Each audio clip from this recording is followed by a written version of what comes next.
I'm now joined on the panel by a guy who might just be the best kept secret in Australian boxing, rated at the moment as the number 6 super welterweight in the world by the WBO, and he sits on the brink of a world title shot against future Hall of Famer Miguel Cotto. He is an Irishman that now calls Queensland home, where he trains alongside welterweight world champion Jeff Horn, and the record at the moment is 25 wins for just 1 loss. He is very much the real deal, and we are delighted and honoured to welcome to the show today Dennis Hogan. Mate, welcome to the show. Thanks very much, and thanks very much for having me.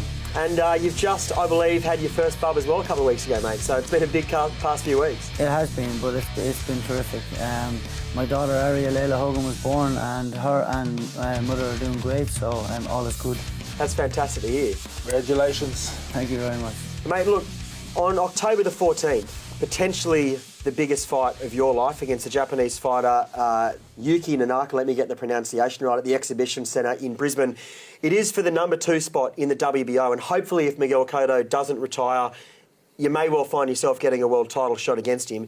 Is this the moment that the world finds out exactly who Dennis Hogan is? This is exactly it, and the name of the promotion, It's Time, is going to be, it's time for me, and it's time for me to come out of my shell and show really the skills that I've got and the level of boxing that I'm at. And I'm ready to be world champion now. I already feel like I am, and you know, this is going to be a big statement. And in terms of, you know, being an entertainer and that, I'm going to go out there and I'm going to entertain as well as getting a great win. Queensland boxing sort of stepping up. I mean, we've got Paul Keegan, your promoter, putting on the show. Glenn Rushton training yourself, obviously Jeff Horn. Something in the water up there? What's going on up there? It's a great time, to be honest. Everything's coming together now, and as you said, the stars have aligned. So with everything coming together like that, there's nothing left to do now but go out there and absolutely make a statement and put this guy away. You know, I've been training hard.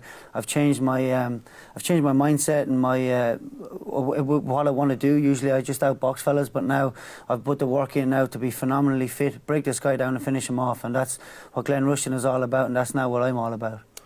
Well, we all know that makes exciting fights. When you see someone just trying to not only outbox him but trying to break him down to the body, come over the top. Should you win this, I know we never look past our opponent. Should you win this, would Miguel Cotto be your dream fight? It would be the dream fight. For me, it's always to beat the best guys possible, to get in there and, you know, make a statement. But with what's going on, we don't know. But it's a very exciting time. We know that the shot is coming soon, whether it be Miguel Cotto or whether it may be the winner of Liam Williams, Liam Smith. You know, it makes no odds to me. There's no point in me worrying about that too much. All I know is just to be ready for whoever it is. Well, let's talk about Nanaka, because he's unbeaten in his last 12. He's on a hell of a win streak. In 42 fights, he's only ever been stopped once.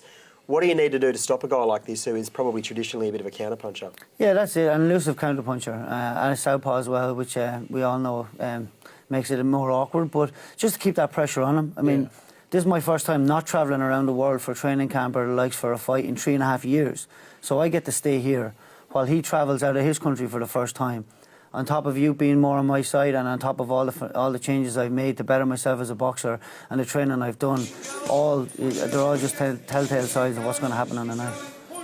No doubt, us as fans, we're going to get to know you, we're going to see you, you know, we're going to be excited about what we see.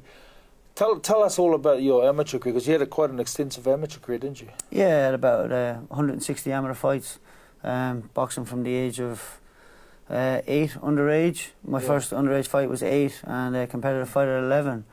So I've had a lot of good fights, and a lot of good fights from the Irish team, winning multi-nation gold medals, stuff like that. So it's been extensive. I know everyone always likes to hear about your first fight. Oh yeah, my first fight, 8 years of age, boxing in the school in Naas.